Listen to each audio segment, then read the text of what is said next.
So right here we have a pack of playing cards. Now, I went ahead and took out my favorite card in the deck ahead of time, and that is the 8 of diamonds. Now, this card is going to help us with this trick momentarily. You'll see what's about to happen in just a little bit. But for now, I need the spectator to go ahead and they can choose their favorite card, or it doesn't need to be a favorite card. It can literally be any card that they see as they go by. It really doesn't make a difference. Let's say for this example, they want to go with the King of Clubs, but again, they have a 100% free choice as to what card they would like to choose. So their card's the King of Clubs, and like I said, my card is the 8 of diamonds. So we're going to try something pretty interesting here with the 8. So I would have my spectator take a step forward, and I would like them at this point to just hold out their hand just as so, which they will do. They reach out their hand, I'm going to place that 8 of diamonds in their hand just as so. And from here, all I do is give a little wave, something of that nature. And what's crazy is that 8 of diamonds actually starts to look like their King of Clubs. Absolutely impossible. But what's wild is it's not real. It's not real. And what do you mean it's not real? Like, just trust me on this. I know. It really does. It really does. It looks as real as it can possibly get. It looks real, undoubtedly. It even feels real. They were holding this card in their hand a second ago. It feels real. But just as a reminder, it's not. So again, I would ask the spectator to hold out their hand just as so. I'll place it back in their hand. Give a little bit of a wave. And just like I said, it was never real to begin with, because the 8 of diamonds has been in my hand the entire time, and their selection, the King of Clubs, never even left the center of the deck. Alright guys, hopefully you stuck around for the tutorial. So this is a nifty little trick here that you can perform anytime, anywhere. It is completely impromptu. This can be done with a borrowed shuffle deck of cards, which makes it that much more powerful. But yeah, let's just get right into the mechanics here. I will say ahead of time that this does require a good amount of sleight of hand, so it is going to require a good amount of practice before you go and perform it for somebody. So yeah, so let's just dive right into it here. So for starters, you can go ahead and remove your favorite card from the deck ahead of time. If this is your deck, if this is a borrowed deck from somebody, then you can just take the deck from them and remove your card and start explaining, your favorite cards can help us with the trick.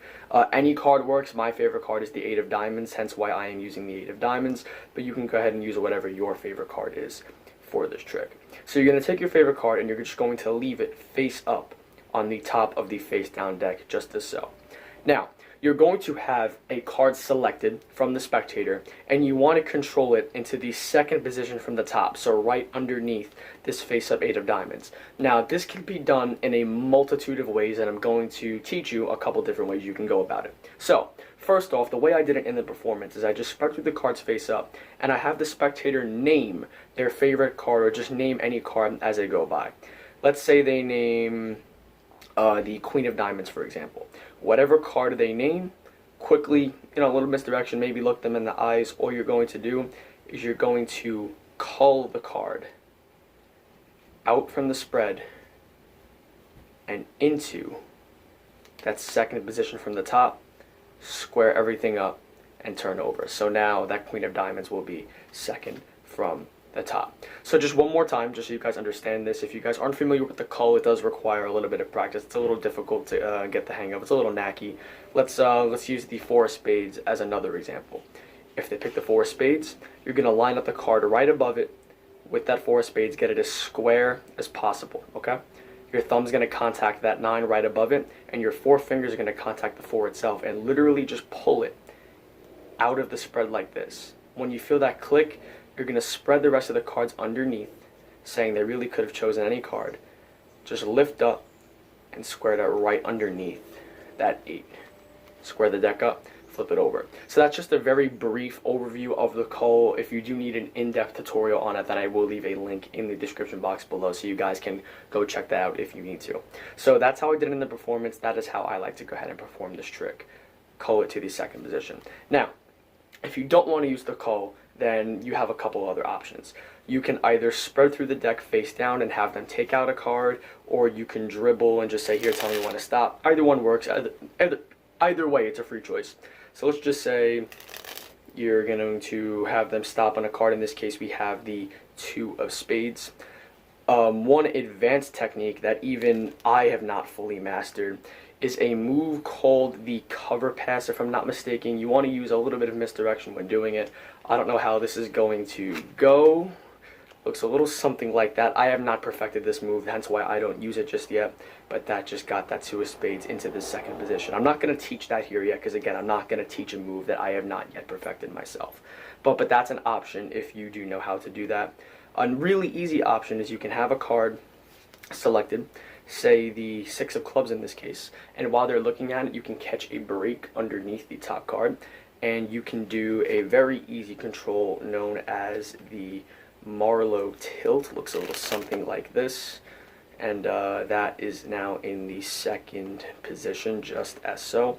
And the way that's done essentially is when you catch the break on the card, you're pushing out cards from the center, and then you're now sliding that card into the second position, and this depth perception makes it look like it's going into the middle of the deck, when in reality it's going into the second position. You can now push everything square, and then add a nice little dribble as a convincer that it is in the center of the deck. And one more control that I will give you at your disposal. Let's say they pick a card, and it is the 9 of hearts in this case. What you can do, let me see how I want to do this here. What you can do is you can do a move known as the bluff pass. So you're going to catch a break on this top card. You're just going to riffle down the corner, have them call out stop. Now wherever they call out stop, you're not actually going to pick up the cards from the break. Your forefingers are going to come over, and you're literally just picking up this singular card just as so. But with the angles, so you're riffling, coming over with the forefingers, covering that edge. Now you're going to close the break and just lift up the singular card. But the angles make it look like that you picked up about half the deck. So they're going to tell them place the card right there, slap this card on top, and then dribble. And all in all, this is what it should look like. So if they have, again, the 6 of clubs right here, have them call out stop. Say they call out stop right there. Okay, right there, perfect. Go ahead and just place the card right there for me. Obviously, you wouldn't be reaching over. They would place it in. Okay, right there. Perfect. We'll get it lost somewhere in the deck, and add that extra little dribble to make it look like it's somewhere in the middle. So those are a variety of different controls that you can use to get the card into the second position. For tutorial purposes, we will be using the 6 of clubs, just as a reminder, okay? And yeah, but feel free, you don't need to use any of those controls if you don't want to. If those don't suit your style, feel free to use any other control that you'd like. I just want to give you guys a bunch of different options at your disposal, okay? So, once you have the card controlled to the second position, again, we're using the 6 of clubs for this tutorial, we're going to move forward. So you're going to just take the 8 of diamonds off the top of the deck, and you're going to execute a switch. You're going to switch this 8 of diamonds for this 6 of clubs, and the way you're going to be doing it is with a move known as the top change, just as so. Now you want to use a little bit of misdirection. You don't want to be like, hey, watch this. You don't want to do that. You want to do this under the guise of misdirection. Now, the misdirection that I had to use on camera, it's a little weird on camera, this trick, admittedly, but the way I went about it is I just held the card right here on top, and I just said, here, take a step forward, I tilt my hands back a little bit, and rather than have my hands separated, I just keep my hands more together, and while my hands are tilted back, I simply just execute this mini top change here, and I go here, hold your hand forward. But in real life, the way you would want to go about doing this is you're going to hold the cards, fairly close together. You can even hold it just like this if you want to, and you can just say, okay, we're going to do something cool with this 8 of diamonds. Now, do me a favor. You look them in the eyes at this point. Look the spectator and say, okay, do me a favor. Just hold out your hand. Now, as you say that, you're going to execute this very quick top change and then extend your hand forward just like this. And that's the misdirection. The eye contact and the hand extension all at once is the misdirection. So you look them in the eyes and just be like, okay, do me a favor, just go ahead and hold out your hand for me real quick. And I've already switched the cards out at this point. So you do the top change, you place the card in their hand, do a wave, any magical gesture you want, and then show, boom, the card is changed. What? How's that happen? And now you're going to go over being like, oh, it looks real, it even feels real. Now, as you're saying it feels real, you're going to execute another top change. Now this one is a little bit harder because there is much more heat on your hands in this scenario, so you need to really watch your angles on this one. So you, like, look, it looks real. And, you know, admittedly, it was in your hand, so it feels real. So you want to tilt your hands this way. And while your hands are tilted this way, you're going to execute another top change. It even feels real. And now you can see I've already switched the cards out. So from here, you should be here. It looks real. And it was just in your hands. It even feels real. Executed the switch right there. Now the 6 of clubs is right here. If you are a little scared, you know, having someone burn your hands while executing a close-in top change just like that, then what you could do rather is, you know, the card changes in their hand, and while they're reacting, just take the card back and let the moment settle in. Act like the trick is over for a split second. If everyone thinks it's over, no one's going to look at you. And then very quickly, you know, while no one's looking at you, just execute a quick top change just as so. And now you can go into it saying, well, you know what, let's try this again because it's not real. It looks real. The only problem here is now you can't show them that face a second time. So that's the only little subtlety that gets taken away if you do it like this. But either method really works just as good in my opinion. So you do the second top change. It even feels real, yada, yada, yada. Place it back in their hand just as so, but say, but it's not. And have them turn the card over and show, and this is going to get a great reaction again, because they just saw this was their 6 of clubs a second ago.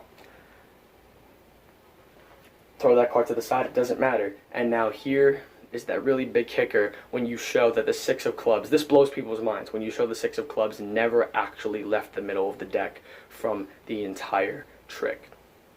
And the way you do that, because the 6 of clubs is on top, you're going to execute a move known as the turnover pass. And the way the turnover pass works is you're going to come over, lift up about half the deck. You're going to tilt it forward just as so. The bottom packet in your hand, you're going to take your 3 fingers, curl around it. And some people like to curl the index finger underneath just as so. Other people don't. They just like to use the 3 fingers like this. But you can use the index finger if you want to as well. It really doesn't make a difference. So you're going to tilt this top packet forward. Then you're going to curl this packet in this grip just as so, okay? You're going to do that underneath the deck, and the front packet here that's tilted is providing all the cover in your hand. You're tilting it behind the hand, and now you're going to turn this top packet into that bottom packet, square, and turn everything over. And that will now move that 6 of clubs to the center of the deck. So let me just show you this one more time. You're here. You tilt the top packet forward, you curl this packet just like this. The tilted packet and the hand provide all the cover so this packet will not be seen by anybody. Then you turn this packet into that bottom packet and then just square everything up.